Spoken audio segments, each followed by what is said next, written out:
Salam sejahtera bagi kita semua. Perkenalkan, nama saya Febriani Muti dan rekan saya Jelita Nuraini, Muhammad Ardianto, dan Ismaya Pawarna. Pada kesempatan kali ini kami akan membahas topik mengenai Pancasila dan globalisasi. Pembahasan yang pertama adalah tantangan dan peluang Pancasila di era globalisasi. Yang pertama itu ada definisi dan konsep dasar tentang Pancasila. Pancasila adalah dasar negara dan ideologi bangsa yang berisi 5 sila sebagai panduan kehidupan bermasyarakat, berbangsa, dan bernegara.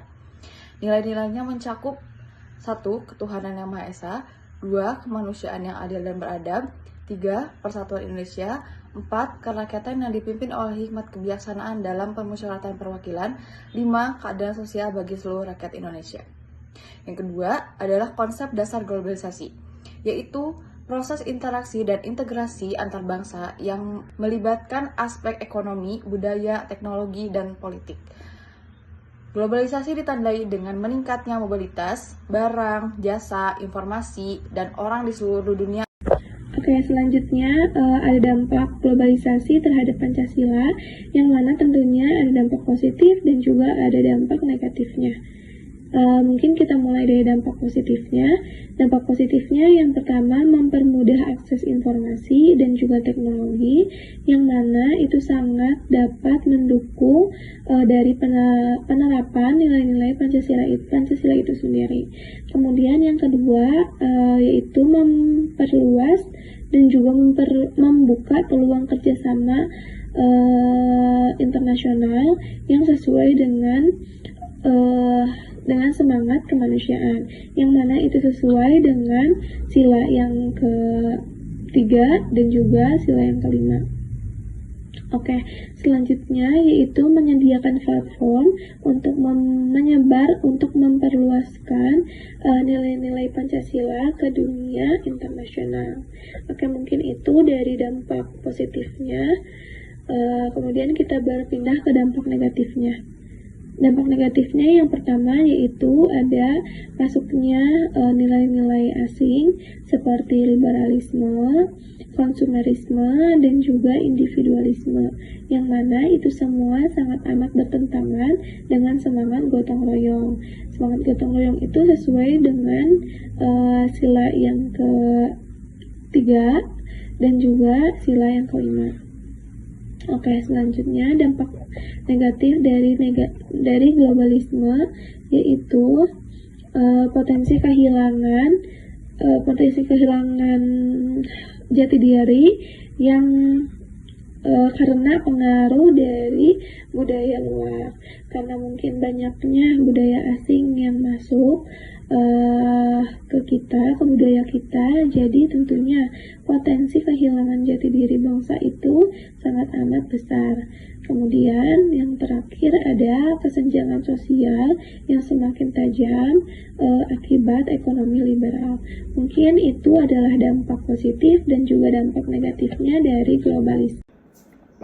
Oke, baik, selanjutnya tantangan Pancasila di era globalisasi. Pertama, kemerosotan nilai gotong royong, di mana individualisme dan persaingan keras menjadi tantangan bagi nilai kebersamaan. Jadi sudah hilang yang namanya nilai gotong royong, bukan hilang sih, tapi melainkan adanya kemerosotan, di mana pihak individualisme bersaing untuk mencapai suatu tujuannya masing-masing. Jadi untuk yang namanya gotong royong ini sudah hilang. Keduanya, krisis identitas budaya. Generasi muda lebih mengenal budaya luar daripada nilai-nilai lokal dan Pancasila. Mungkin salah satunya generasi kita lebih mengenal budaya Jepang gitu kan ya, kayak film-film anime atau enggak dunia musiknya seperti K-pop, dan juga perfilman seperti drakor yang kayak gitu. Ini sangat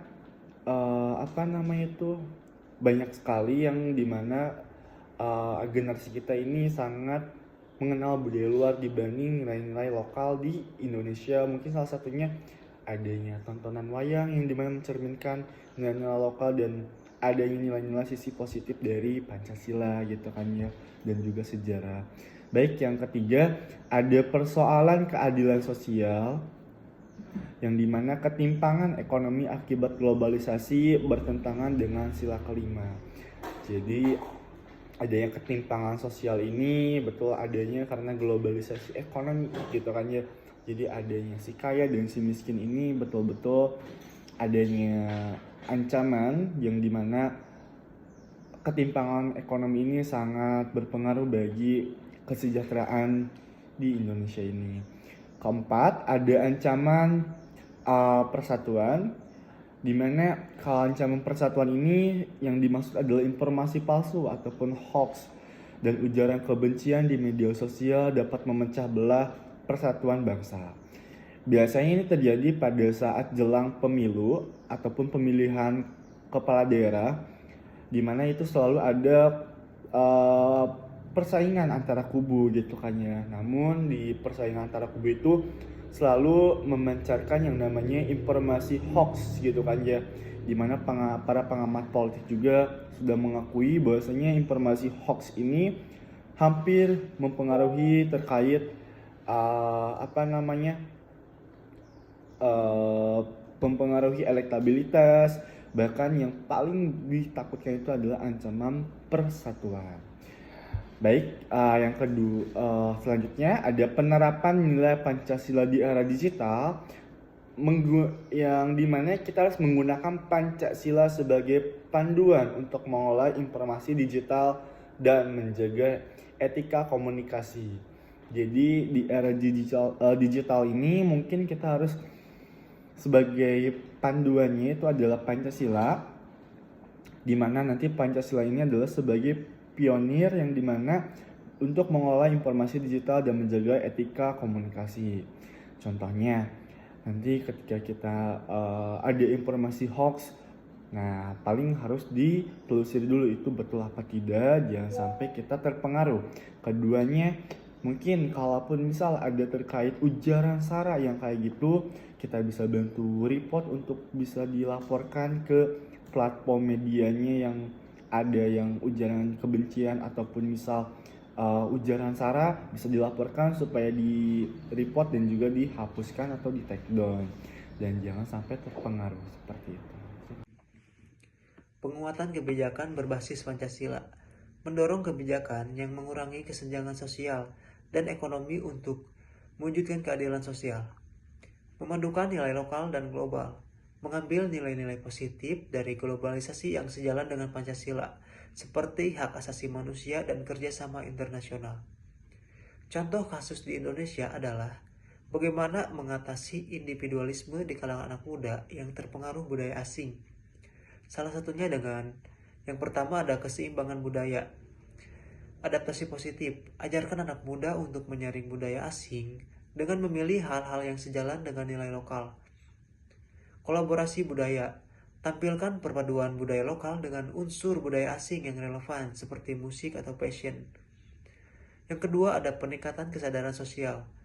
Diskusi terbuka, adakan forum diskusi atau webinar yang melibatkan anak muda untuk berbagi pandangan terhadap individualisme dan dampaknya terhadap masyarakat. Volunteering, libatkan mereka dalam program sukarela untuk membantu masyarakat sehingga mereka dapat melihat pentingnya kontribusi bersama. Baik, kesimpulan yang dapat dari materi ini adalah Pancasila tetap relevan sebagai pedoman hidup bangsa Indonesia di era globalisasi. Namun penerapan perlu adaptif, inovatif dan disesuaikan dengan dinamika zaman agar mampu menjawab berbagai tantangan global. Di mana nanti Pancasila ini tidak bisa tergantikan oleh era globalisasi yang semakin memanas ini. Karena Pancasila tetaplah Pancasila, kita sebagai generasi muda harus menggaungkan bahwasanya Pancasila adalah sebagai pedoman hidup kita sebagai bangsa Indonesia. Terima kasih. Berikut tadi materi singkat mengenai peran Pancasila di era globalisasi ini. Sekian, terima kasih.